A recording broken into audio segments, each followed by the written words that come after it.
Should we get into it, Matt? Let's do it. You're listening to the Jinx Jovia Coke. Randy's not here 1 week. We're already screwing it up. I know. It's like, who takes it? You take it, my man. You take it. All right. This is the dark side of the elite. What's the matter, Hangman? Can't sleep. Cowboy shit! I need my older brother. Who the fuck is Rip Garrison? God damn it! Baby, back real. You are now listening to Dark Side of the Elite with Randy Charpentier, Eric Reed, and Matt Roberts. Welcome, everyone, to another episode of Dark Side of the Elite. It is me, or I, Matt Roberts, here with Eric Reed. How's it going, Eric? What's up, everybody? Unfortunately, Randy is not with us today. He has some prior commitments, so it'll just be the two of us. But we know Randy's listening, and looking forward to having you back on the show next week there, Rand. Today we are doing episode 243 of Being the Elite. Dior? Is that am I pronouncing it right? I meant to tell myself. I think it's Dior because it's I don't know, isn't that like a perfume company or something? I think you might be right about that, but I guess it's also a Air Jordan shoe. Fair point, yeah.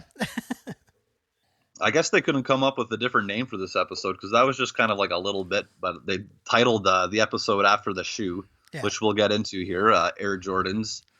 Unless I'm wrong about that, so maybe someone can correct me. First scene of the episode this week, we have the Southern California crew. It's SCU with the Young Bucks, referee Rick Knox, and Brendan Cutler behind the camera. And the guys are at the airport. It's 11 p.m. Matt Jackson's letting us know they're in their 10th hour of travel that day. And their flight to Jacksonville, as soon as they boarded the plane, apparently they came over the speakers and said that they lost their pilot. So for whatever reason, the pilot that was supposed to be doing that flight that everyone was boarded on couldn't do it. I don't know if it's a medical emergency or what, but so they're back in the airport waiting. I think Rick Knox says it like later on. He said that they had to pull them off and put them on another flight. Oh, so I guess a priority flight or whatever, and happens to the best of us. I guess so. I haven't been on a plane since I was like 12 years old in like 1996, going to Mexico. And the only time I ever flew, we went to Cancun, Mexico, me and my family, and on the way back home, one of the engines on the plane died. Oh, Jesus. And they had to they make this announcement that like an engine's out and they have to make an emergency landing in Tampa. Oh. And like you could see out the window that the plane was like dumping all this jet fuel and shit, I guess, to lighten up because they had to land quicker. Yeah. So they're like, you may see like liquid spewing out the side of the plane, but don't be alarmed. We're intentionally like dumping jet fuel. And of course, my mom and everyone's like kind of freaking out on the plane. Yeah. But we land in Tampa. It's like 2:00 in the morning, and they order Domino's pizza for everyone that was on the flight. So it's like whatever, 150, 200 people, and we're all in this hotel lobby. And these 2 or 3 Domino's guys show up with like, I don't know, like 100 pizzas, and they just get mobbed by everyone that was there. And like my parents sent me and my brother in, and like we kind of rushed through the crowd and grabbed like a couple pizzas and went up to our hotel room. But just a quick aside story, that's the only time I've ever been flying. That's crazy, man. But I know, right? I haven't been on a plane since. I don't blame you. I don't blame you, honestly. And not because I'm scared to or whatever. It just hasn't come up. But anyway, the guys are all back in the airport waiting, letting us know that their flight's delayed because they had to pull the pilot. And they asked Frankie, like, why do you think that? And he says, because he's a piece of shit, and flips off the camera. And they said it could be 2 hours to get another pilot. And they're considering, since they're in Atlanta, maybe they could do a drive. It's only a 5-hour drive. They're contemplating that. They're contemplating staying the night and taking a morning flight. Life of a wrestler on the road, travel delays. Like, it must be the most annoying part of the whole job is all this kind of crap. But they make mention that they spotted their first pair of Air Dwars in the wild. I hope I'm saying that right. But they throw a flash of the shoes on the screen, and like it shows like a buy now thing of like $15,000. Like these shoes range from like $11,000 to $15,000. Did I see that right? Yeah, they're like a special edition Air Jordan. Right. So they're really like, and it looked like Matt Jackson was wearing a pair himself because it looked like the same shoes he had on. Yeah. As they're riffing about that, the airport announcement comes over the speaker saying that they will be boarding in 6 minutes. So the guys are excited. They got their plans figured out now. They're getting back on a plane. Scorpio Sky says they probably called some poor guy sleeping at home there next to his wife. You got to get up and come and fly now. So they got a pilot, I guess, jumped in his car and went there to take care of this for them. And they mentioned that they finally saw someone wearing the Air Dwars and that they were filthy and just like total terrible condition, and Matt Jackson couldn't believe it, and he wanted to even go over and offer to wash the guy's shoes for him because like him and Nick are big shoe nuts. They probably have, I don't know, a couple dozen pairs of Air Jordans themselves. But the guys get their flight, I guess, and that's the end of the first scene of the episode. Makes sense. I mean, those are specialty shoes. I have heard of them once before. I don't really know much about them. I know Air Jordans are collectors though, and there's certain ones that are like can go upwards of like I've seen like even some of them go for like 80,000, stuff like that, like crazy prices, man. Yeah, that's crazy. I guess sneakerheads out there that love their shoes probably know all about this more than me. Oh yeah. And this first scene was kind of like a callback to like the original era of BT, where there was a lot of travel videos, Matt and Nick on the road in the car at the airports and stuff like that. So a little bit of a throwback. They've been doing a little bit recently of them in the airport. But up next, we have a dramatic video package complete with music for Matt Hardy and Private Party. It essentially is kind of detailing their journey, their storyline up until now, including like clips of the two of them celebrating and hugging in their matches and their visit to Impact Wrestling.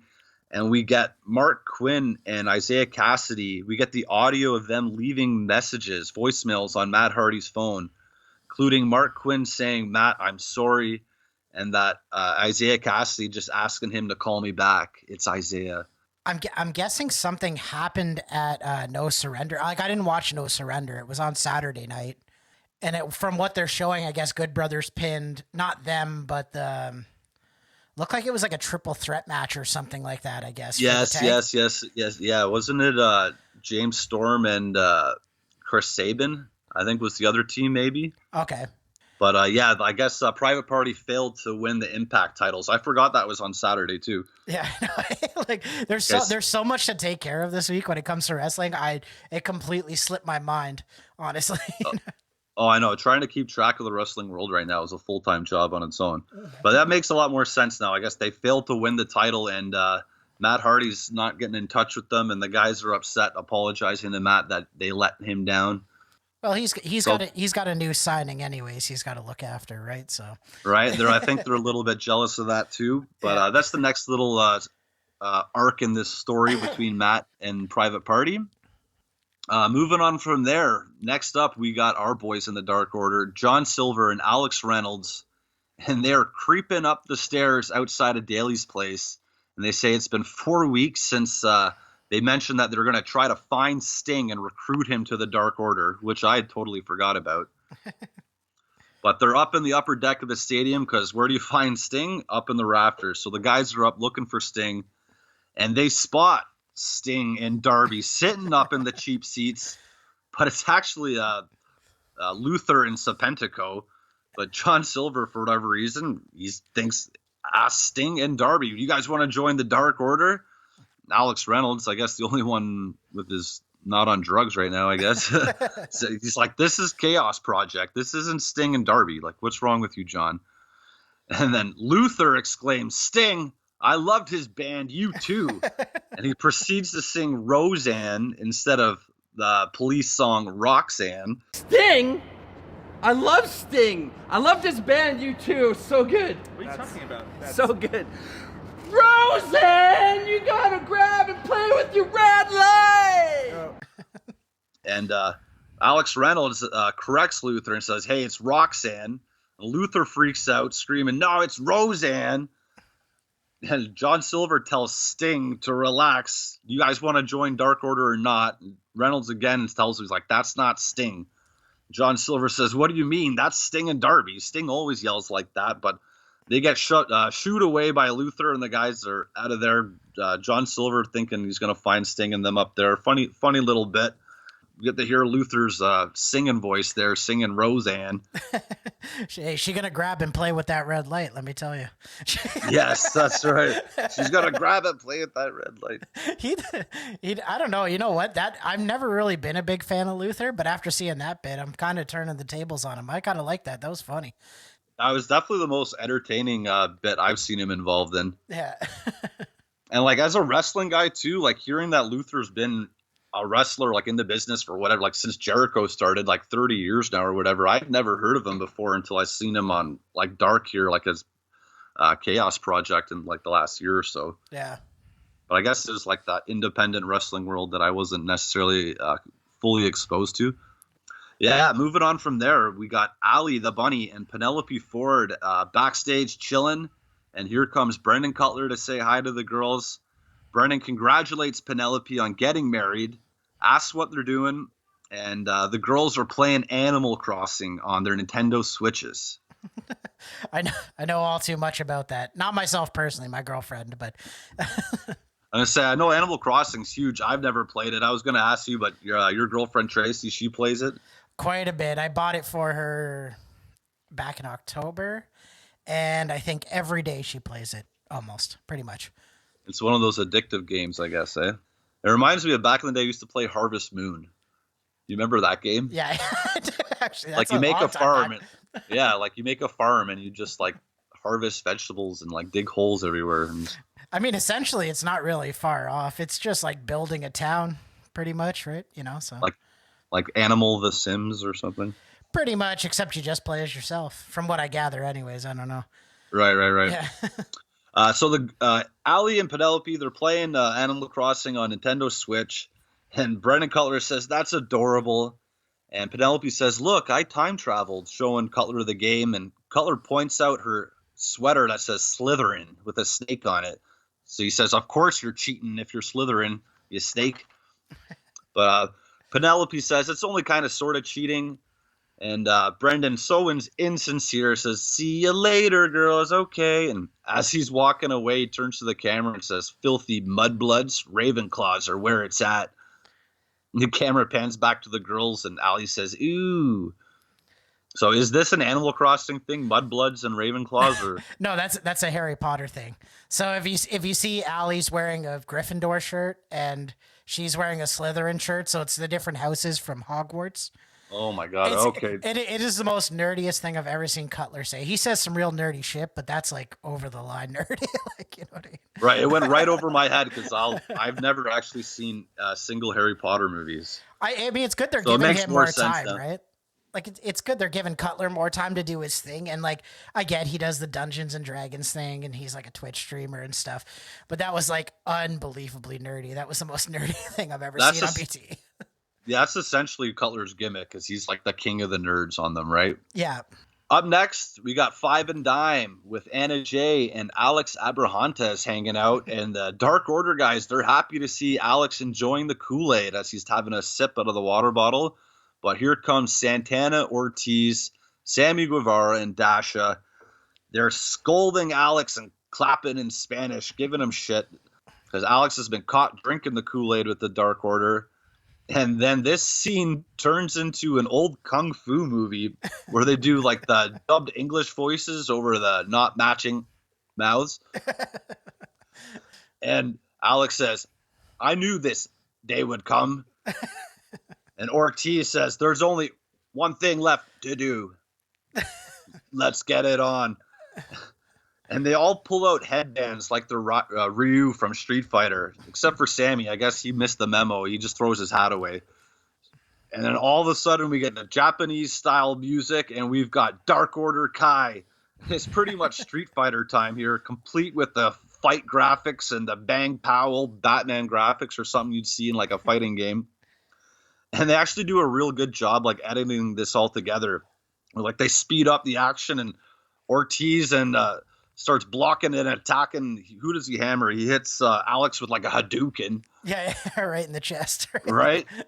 And then Alex distracts Ortiz by looking at his wristwatch, I guess, and announcing he's won an eBay auction for a Megatron statue. Ortiz says, "Too bad you're a Decepticon," and like, pow, hammers him. And I was like, isn't Megatron a Decepticon, though? Yeah, I think that's what he's getting at. He's like, you know what I mean? Like, too bad that Megatron's a Decepticon. Like, he's not a good guy sort of thing. And okay, I thought maybe he thought that, like, Megatron was supposed to be an Autobot and he's on the other side of it or something. that would fit his character because he's like, he seems lost most of the time. Like, yeah, right? But after Alex gets hammered by Ortiz, he bumps into 10, and it looks like he's kind of passed off the the screen of the eBay auction. 10 takes a look at it and says, "I love Megatron." And then Santana hammers 10, and they fight. But Preston Vance, he takes out Santana with the old Von Erich claw. And Santana goes down to the claw. He's like, this isn't supposed to work. But then we get Dasha and Anna Jay. They lock up. And Dasha compliments Anna Jay's fingernails, says they look pretty. And Anna says Dasha smells good. When Alan Angels, number 5, interrupts and tells the girls that, hey, Sammy looks really cool and he doesn't want to fight him. Can we trade spots? And the girls look at 5 and say, ew, before hitting a double kick right to his gut.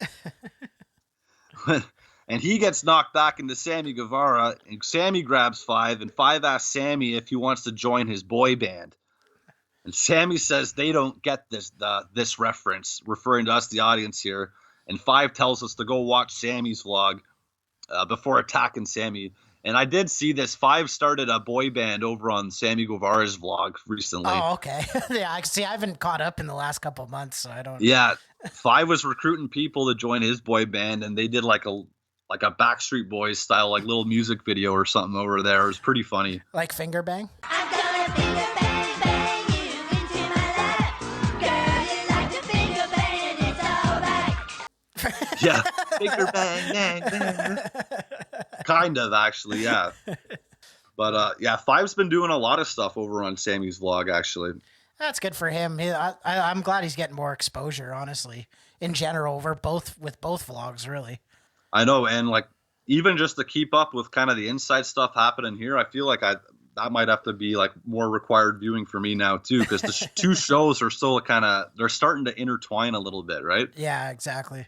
Sorry, Sammy Guevara gets taken out by 5 after they do like a bit of a Street Fighter fight, and Ortiz comes over to a downed Sammy, and he kind of heals him like Dende from Dragon Ball Z. Forgot about that. Right? At this point, Alex comes up from behind on Ortiz and hammers him.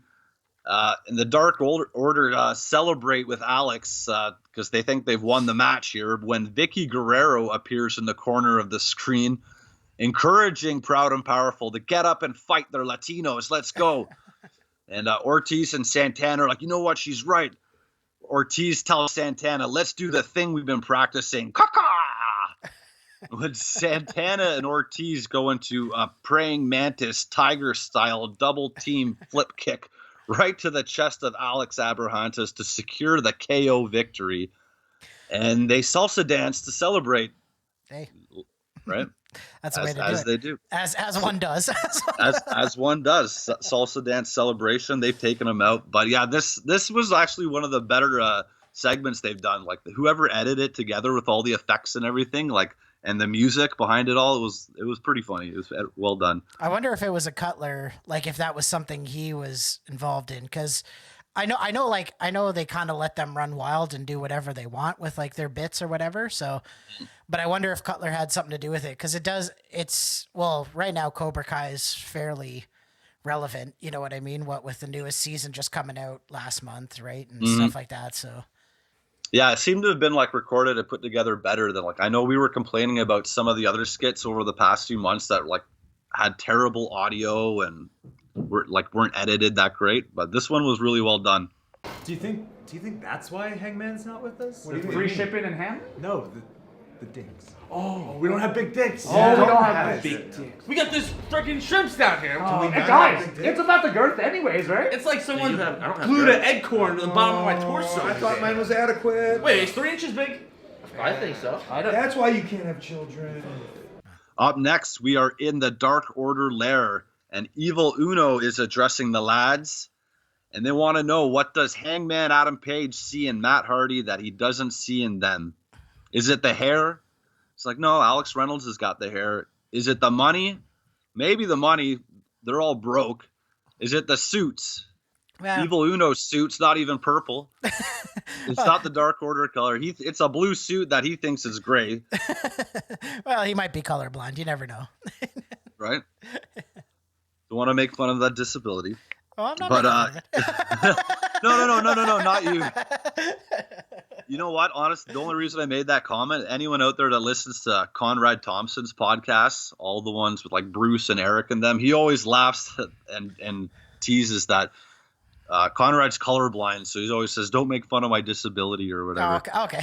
So yeah, sorry, a little context to that comment. That went right over my head. Sorry about that. No, sorry. Like, I know my mind is just regurgitating stuff, so I'll give a little context to there. But if it's not the suits, is it the grapes? And 10 holds up his bag of powder, and 10 has the fucking grapes. He's always got the grapes, if that's what they're referring to. Colt Cabana says, is it that they don't have 25 kids? And all the guys are like, no, I don't have any kids. And John Silver apparently has never even kissed a girl.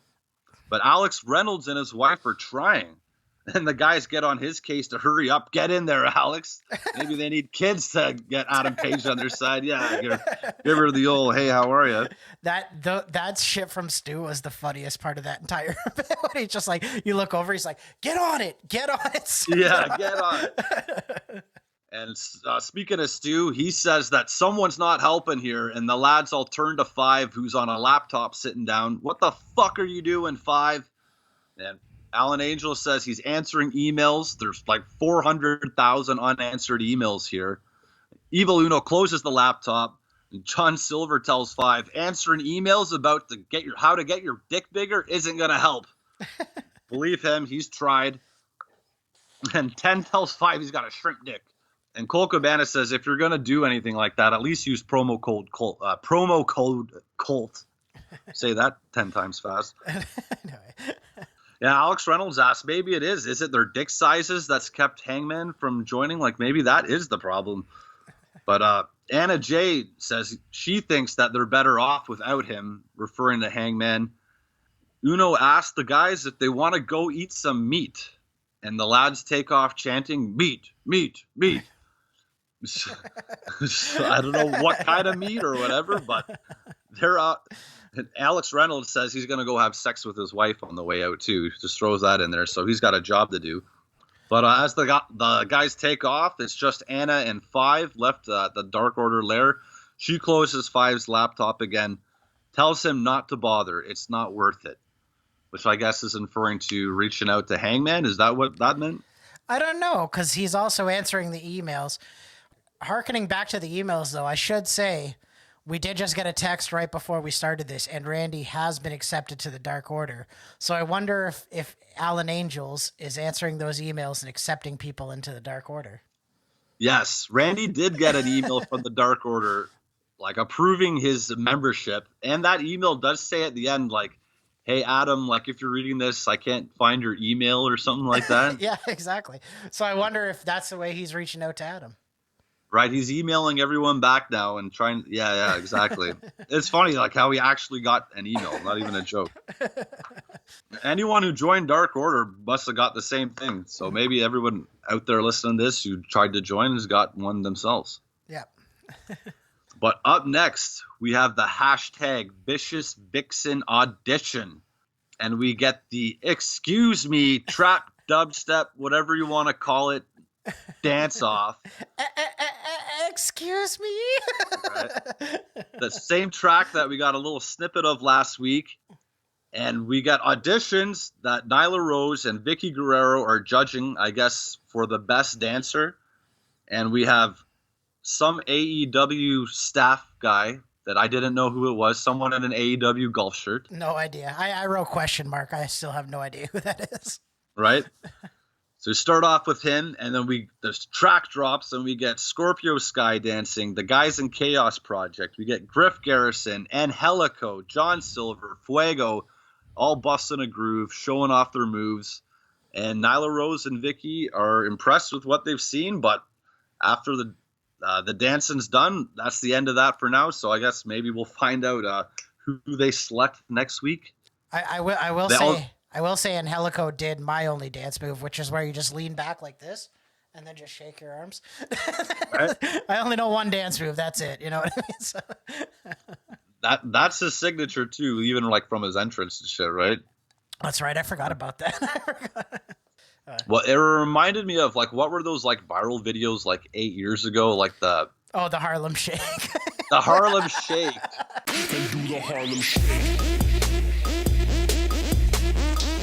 That is where I saw it the first time, now that I think about it. Right? It reminded me of the Harlem Shake. But yeah, and they were still in their nun gear. Well, see, this is what I'm wondering, because you notice they start pulling at the money, or they pull out the money and they start getting rid of it. Remember last week she said, we have too much money, but don't worry, I have an idea. Yes, that's right. I wonder if that's how they're getting rid of the money, is by tipping dancers, I guess. I don't know. Yeah, I didn't totally understand like what this was supposed to be, and they had like fat stacks of cash there with them, but yeah. Well, I would assume they're the donation. It's the donation money. The donations, I should say. Right, but was the money going to the dancers, or what was this for? Or like, I don't know, was there a cash prize for the best dancer or something? But I'm going to be honest, Griff Garrison deserved to win. That's a shame if he doesn't. We'll find out, I guess. Yeah. But moving on from there, we are back at either the airport or a hotel with our Southern California crew, the Young Bucks, SCU, and we got Brendan Cutler sleeping there. I wasn't sure if it was a hotel lobby or like an airport lobby, but yeah, kind of all looks the same at this point. yeah, I know, right? But again, poor Brendan Cutler. They keep snapping film of him just passed out everywhere throughout the last few weeks. And Nick Jackson tells us that they almost missed their flight because of Brendan sleeping. They had to call him like several times to wake him up wherever he was to like get up there to their gate because the flight was leaving. And they ask if Brendan has narcolepsy. And Frankie Kazarian says, nah, he's got marcolepsy. Got him. Got you good again, fucker. Oh, shit, I got you good, you fucker. I've missed Angry Frankie a little bit. He was great with all those bits, like him ripping on Cutler and shit. And they were pretty damn funny. Yeah, we haven't seen Frankie much lately. I guess his anger management, I guess, is working. Up next, we have our BTE champion, Sammy Guevara, with his sidekick, Fuego. Preston Vance hanging out in the background. He's got the BTE title, and today it's going to be a handstand competition for the... No, it's not. Because Sammy says this BTE title, it's going to be defended from now on over on his vlog. And if you want to see the handstand competition for the title, you're going to have to tune in on Tuesdays when the best vlog ever drops on Sammy's channel. I guess this harkens back to my question when he won. And he said, you can only see the title on my channel. I guess he really meant you can only see it on his channel. I'm not a big fan of that, to tell you the truth, honestly. Well, it kind of goes back, I guess, to what I was saying earlier in the show of now you kind of have to watch like maybe both shows. They're pushing viewers from BT over to Sammy's show, and like this is an easy way for them to try to do it. Well, I wonder if it has anything to do with what happened with Sammy Guevara this week. Yes, I guess we can bring that up now. We might as well. Like, we're talking. Yeah, that was the end. That was the end of the show. Yeah. Brendan Cutler had a little bit of a protest there, but nope, Sammy's insisting the title's going to be defended over on his show. And it's a little bit of almost like the forbidden door now of like all the wrestling promotions working together, and now that even the BTE title is on a different vlog now too. Yeah. But like you mentioned, the news of the week with Sammy Guevara, from my general understanding, is initially there was rumors that Sammy Guevara was in a bit of hot water with AEW for refusing to do an angle on Impact because he was not a fan of the creative. And since then, Dave Meltzer on his show, Wrestling Observer Radio, says that there's not really any heat on Sammy and that AEW understands, like, Sammy turned down the creative. He didn't like the angle, and it's no big deal. And rumors of this impacting, no pun intended, the relationship of Impact and AEW in a negative way are overblown, and that it's not a big deal. But I don't know what the creative or angle was supposed to be for Sammy, but initially the rumors of AEW management being mad at him, according to Meltzer, aren't true, but that was some news this week. I wonder what it would have been. I read something on Wrestling News where they were talking about the fact that there's someone else took his spot in it. Oh, he was supposed to join Decay.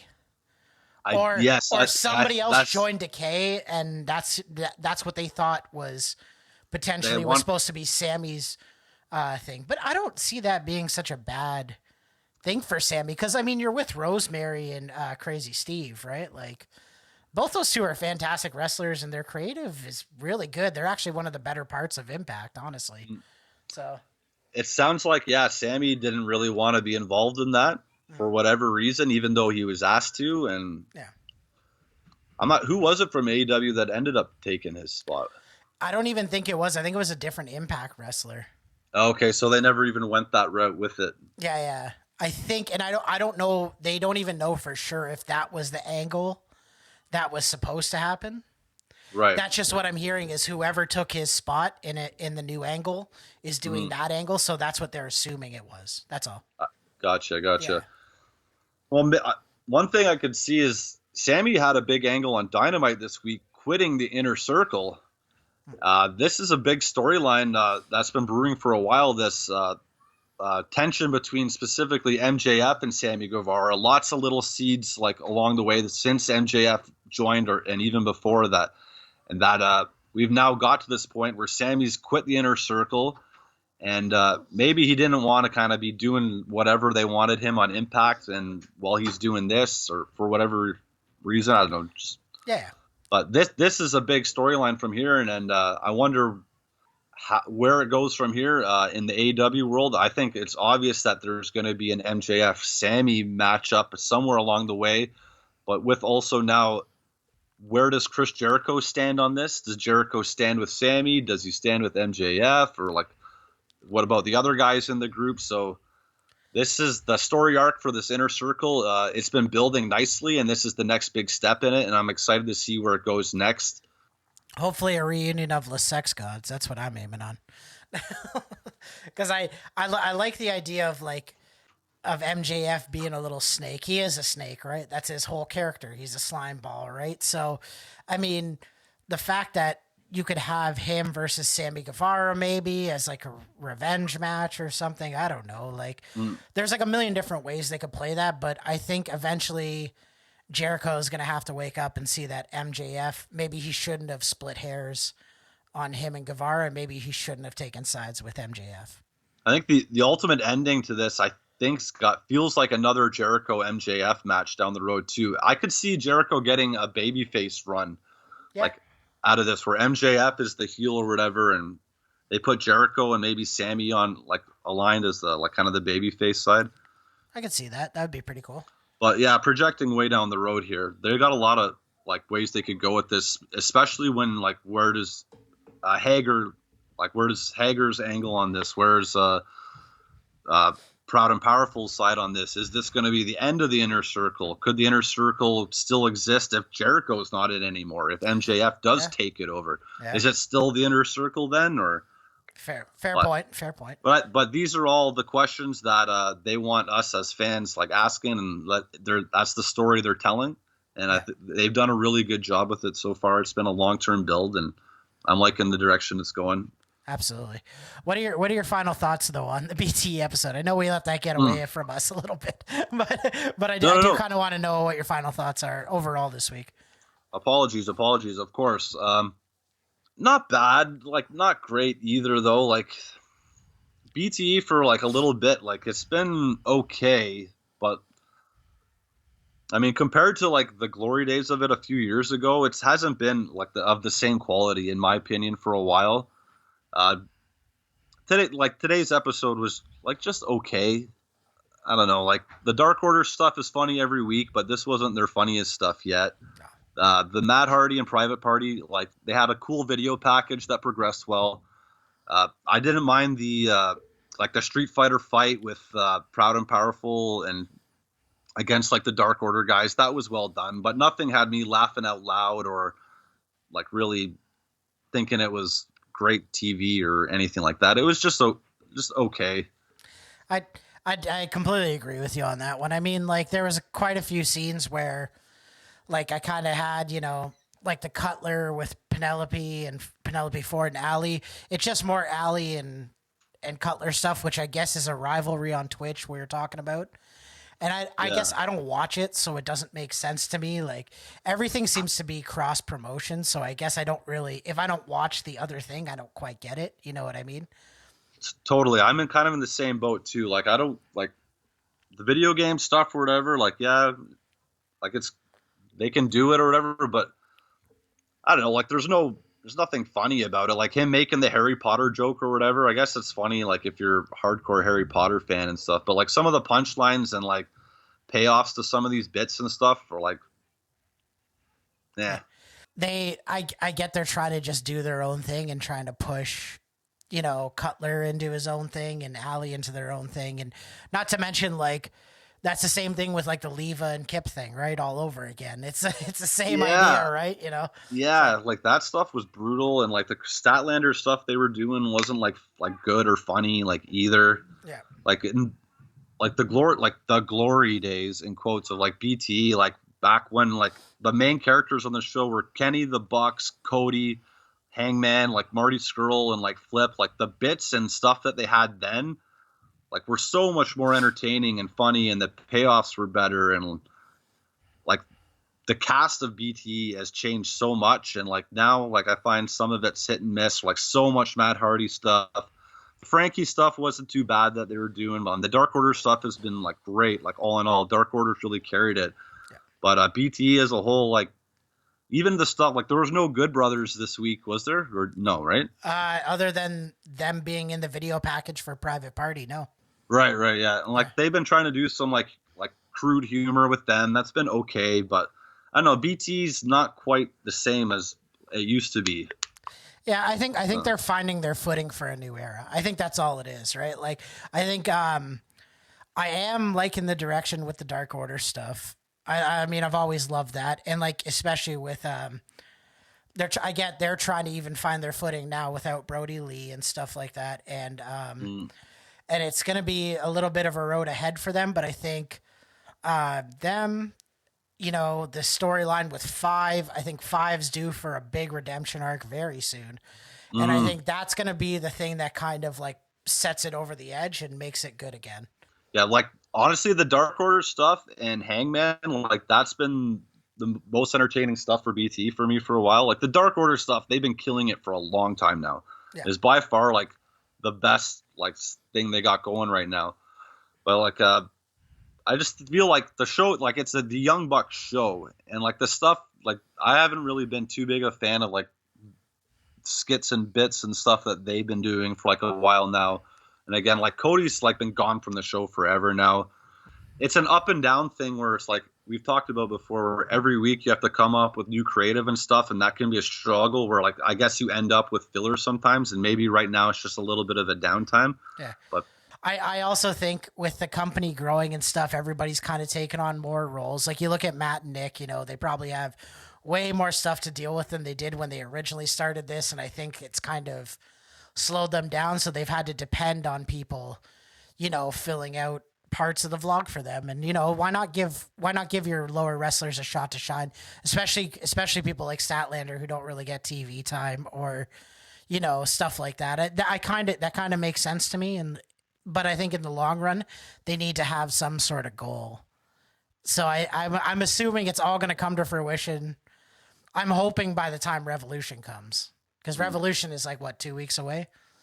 So wow, yeah. I'm Is it actually when? Yeah. Yeah, March 7th, right? So I'm hoping a lot of these storylines tend to be wrapped up you know, because you're going to see a lot of change at Revolution, I would think, right? So I think you're exactly right about the Young Bucks. Like, now that they're EVPs, they have way more on their plate. Same goes for Kenny. He's an EVP, and Cody. Like that, it's not the same. And I think that's a big reason why. And like the Young Bucks have even mentioned, like in a BT not that long ago, how they've essentially given the show to the Dark Order, like laughing about it. Yeah. But that goes to what you said, where like they have had to rely on other like performers to take it, because these guys are busy, and like it's not the same for them like it used to be. They're not in like independent shows all over the United States or traveling in Japan where they have all this downtime to do this stuff, because they're just performers and not executives. Yeah. And also, I think they know, like what we were saying too, is this is a good platform to get over new stuff, new characters, new like performers, new bits. And there is going to be that trial and error period where some stuff hits, some stuff doesn't.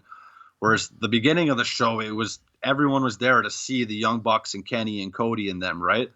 And now it's kind of a little more, they're not as vocal in it all the time. They still are a bit, but they're using it now to grow the personalities of the AEW roster, like some of them.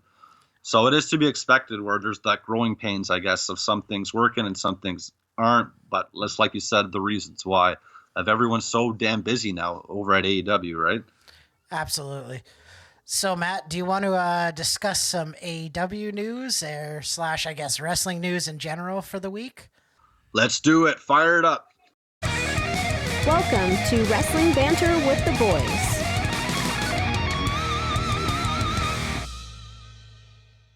Okay, so there is one story I did want to talk about that's been a pretty big thing. So Okada working with Impact and AEW, apparently.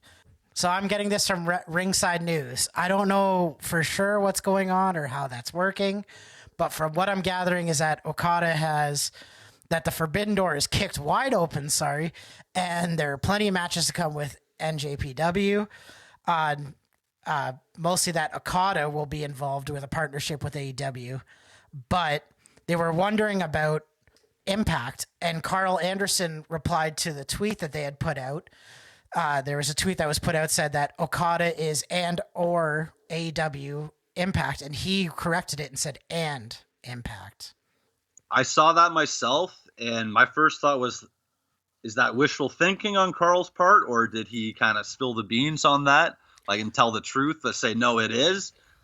We'll have to wait and see, but I wouldn't, like, I think for sure an Okada on Dynamite, either Dynamite or a pay-per-view in AEW, I think that is going to happen. Whether he ends up on Impact TV or not, maybe that would be a huge get if he goes to Impact, especially after the way they treated him all those years there. Like the thought of Okada being an Impact like guy back then is so crazy to think. And the fact that this relationship is happening too, it makes me think of the relationship between the Young Bucks and Okada, because after reading the Young Bucks book, they were really good friends when they were in Impact together, and Okada was a big part of them going to Japan initially back in 2013 or 2012, 2013. So I know the Young Bucks and Okada have a good relationship. I would imagine Kenny Omega might be involved in that too.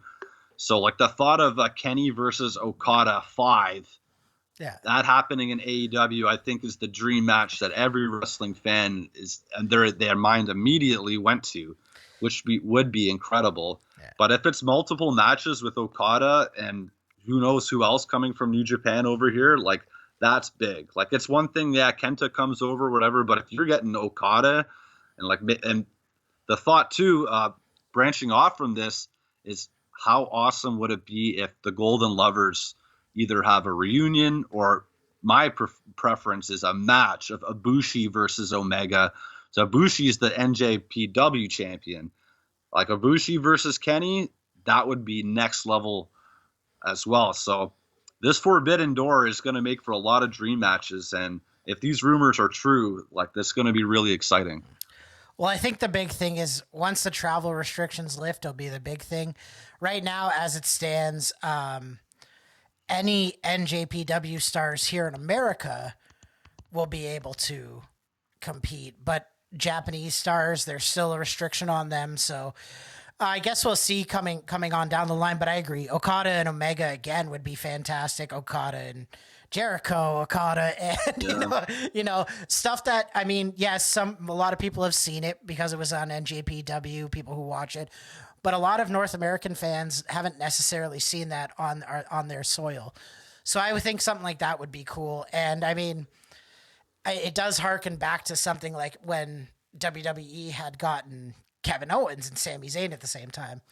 Think about how many times, you know, El Generico and Kevin Steen were a thing, right? You know what I mean? How many matches that happened. And like, yeah, we had all seen it before, me and you know, we were talking about it when it happened. We went to I think a house show or something like that. We were talking about it. And we were like, oh, Kevin Owens, Sami Zayn again. Great. Let's go see it. Right. But, you know, for a lot of people, they had never seen that. And they were like, wow, this is a great match. So I think it brings in new audiences. And I think it's a great, great step in the right direction for them. For sure. I hope AEW does a good job of introducing like an Okada or an Ibushi, like introducing them to that audience of wrestling fans watching that don't know NJPW, that don't know Ring of Honor, that don't know that these guys' histories were like, there's going to be a lot of people watching who have never even heard of, like, I bet you so many people had never even heard of, well, I was going to say Kenta, but he was in NXT for a long time as Hideo Itami. So the American wrestling fan would probably be more familiar.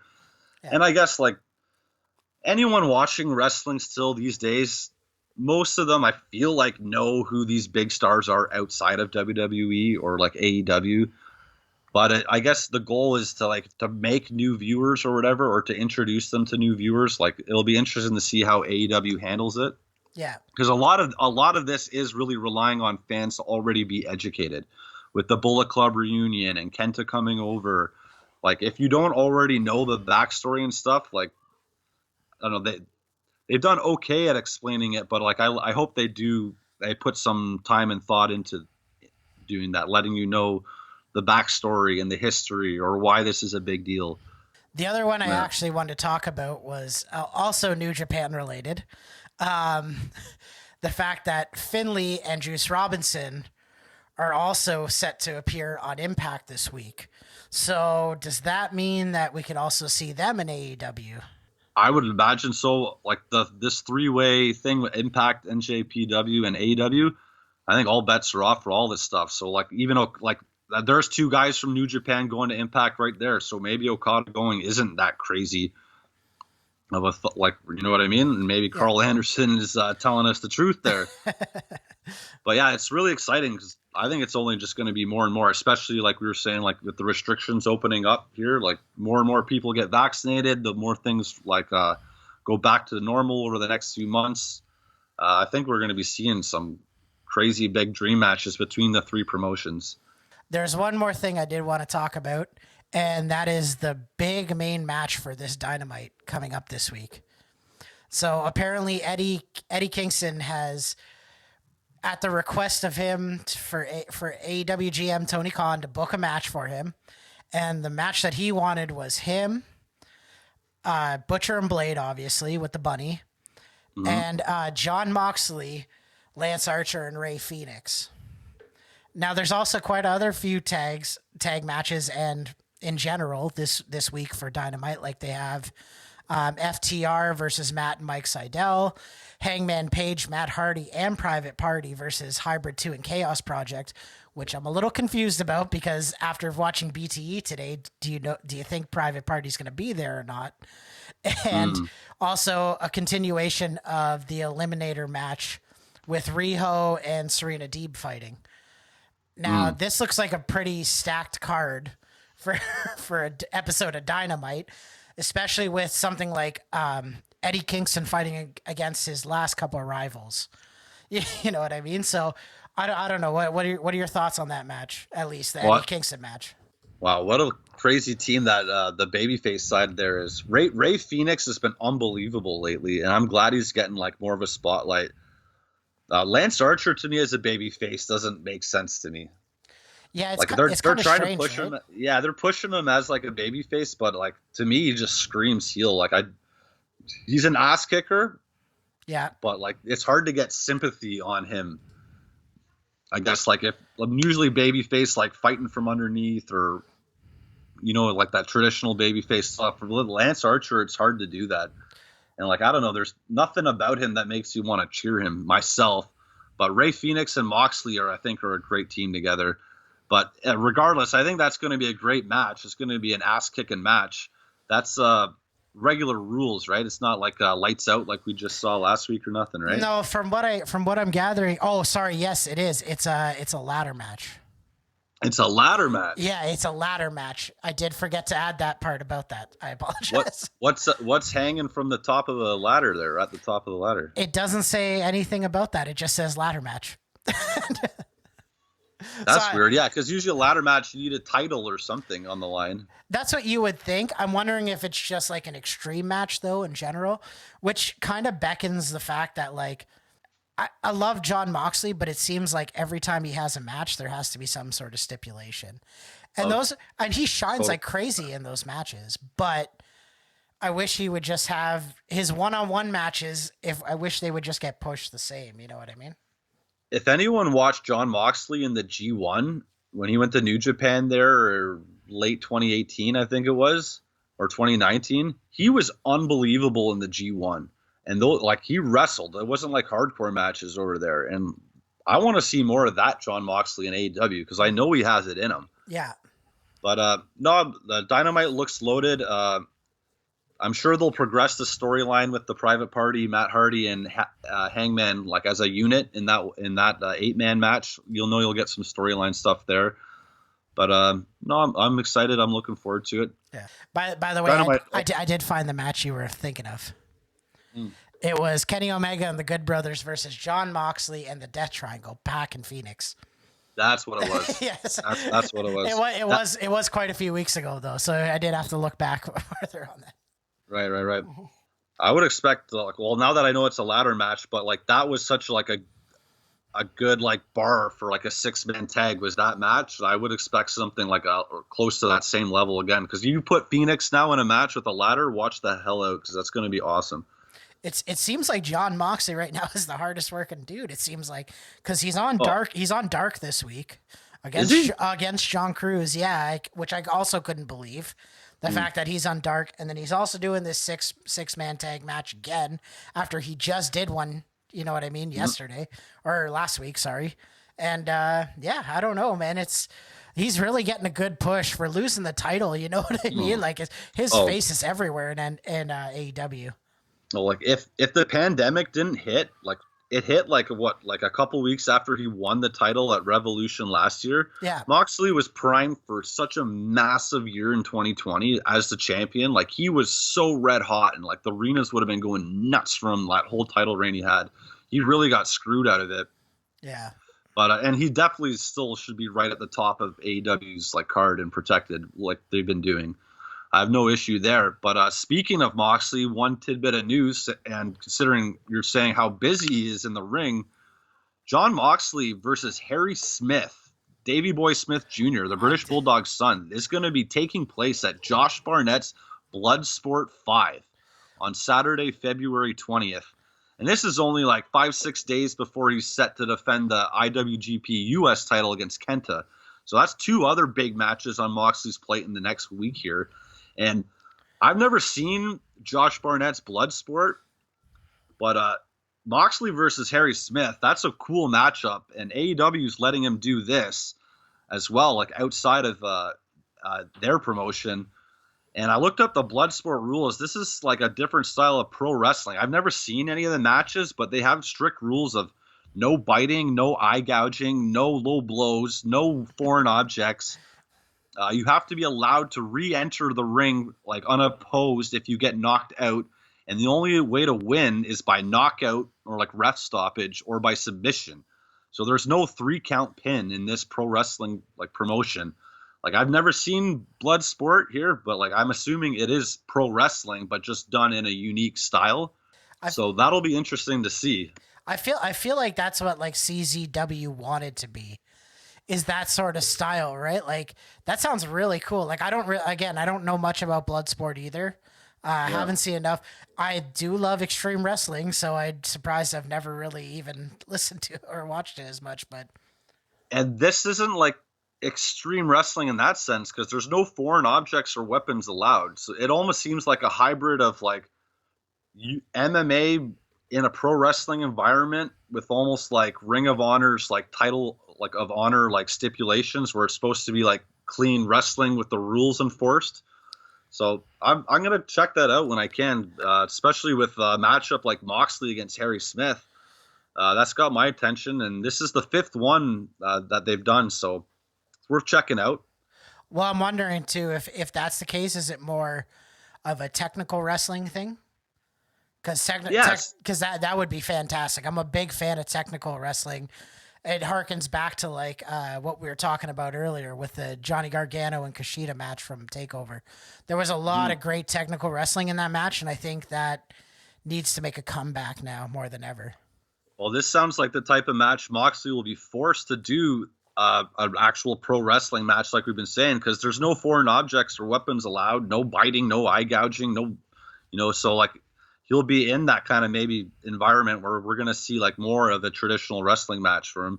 And he's against a very quality opponent in Harry Smith too. So we're checking out coming up. Yeah. Nice. I got one more piece of news on my notes here. Absolutely. Just the AEW Women's World Title Eliminator Tournament matches in the Japanese bracket. They're being taped at the Ice Ribbon Dojo in Saitama, Japan. I hope I pronounced that correctly. And the first rounds of the matches are going to be on YouTube tonight, February 15th on AEW's YouTube channel. Actually, right now. Like literally as we speak, it's on right now. And it's Maki Ito versus Ryo Mizunami. And have you heard of Maki Ito before or seen her Twitter? Yes, absolutely. And we were talking about this last week, and I can't believe her name slipped my mind because I've been following her on Twitter, and it's been great. It's been fantastic. She is hilarious. For anyone who doesn't follow her, I highly suggest going and follow her. She had some hilarious responses to some criticism Jim Cornette was throwing her way. And some funny stuff, a lot of it crude, but it's hilarious. Apparently she was a former pop star, turned pro wrestler, and she's got quite the name for herself over in Japan, and quite the colorful character based on her Twitter from what I've seen. So I'm interested in seeing what she brings to the ring here on her match tonight. Yeah, it should be good. I mean, the whole women's tournament looks great. I was talking to Randy today earlier, and he even said that he had read something somewhere saying that he was right about Shida producing the Japanese side, and that she's over there and she's kind of doing it from her end, and that a lot of the tapings are almost done. So, I mean, the obviously spoilers are going to spill out the next couple weeks on what's going on from the Japanese side because they're pretty much done. But like, yeah, I don't know. I'm excited to see it. I'm probably gonna as soon as we finish this conversation, I'm probably gonna watch it. But you know. Yeah, I'm excited to see just the presentation, even of it being in a different arena in a different country. I wonder if there's going to be fans there because like New Japan's had fans like as recently as like even the Tokyo Dome show, Wrestle Kingdom there. Yeah. So yeah, it should have a different look and feel and something exciting to go check out. You got any thank yous there? It's so weird with Randy not here, right? It's weird. I know, it is. Anyways, if you can, give us a follow on Twitter at Darkside of the E, on Instagram at Darkside of the Elite. Check us out on YouTube. Well, I guess I'll do Randy's plugs too on Darkside of the Elite and We the Dark Order North. Yep. Everything on there, you can find pretty much everything we post on there will also be on there. It's kind of like a split branding thing, so you'll be able to find it. And yeah, pretty much just check us out everywhere at Dark Side of the Elite. Matt, you have anybody or anything you'd like to thank or plug? One little thing I thought I saw before jumping on this call with you, Eric. I think Randy was a guest or did an interview or was part of the NXT Talk podcast on the SNME radio network there, joining Boris and Matthew, I believe. So check Randy out over there. Other than that, you can find me at mroberts85 on Twitter and on the Facebook groups. thanks everyone for listening again, and look forward to seeing all you guys next week. Absolutely. And yeah, definitely check out SNME Radio, where Matt, I believe, is next week. You'll be competing for your shot at the title of Turnbuckle Trivia, or no? I don't have the date yet of when it is, but unfortunately, I hope it's not. I feel bad for SNME and Jason and Dan and them with TSN Radio cutting some stations, and their show is on the Hamilton station. But I definitely encourage everyone to go join their Patreon and listen to them. They're like the best in the biz. Between them and the post wrestling guys, John and Wade, those are my two favorite wrestling pods. And they definitely deserve the support. So I'm waiting to hear from Jason when the trivia is going to be. I'm hoping it's in the next couple of weeks or whatever, but as soon as I get some more information, I will let you guys know. Absolutely. And you can check out their Patreon at patreon.com/SNME Radio. But until then, until next week, why don't you come in, join us. Throw the paws up, bitches.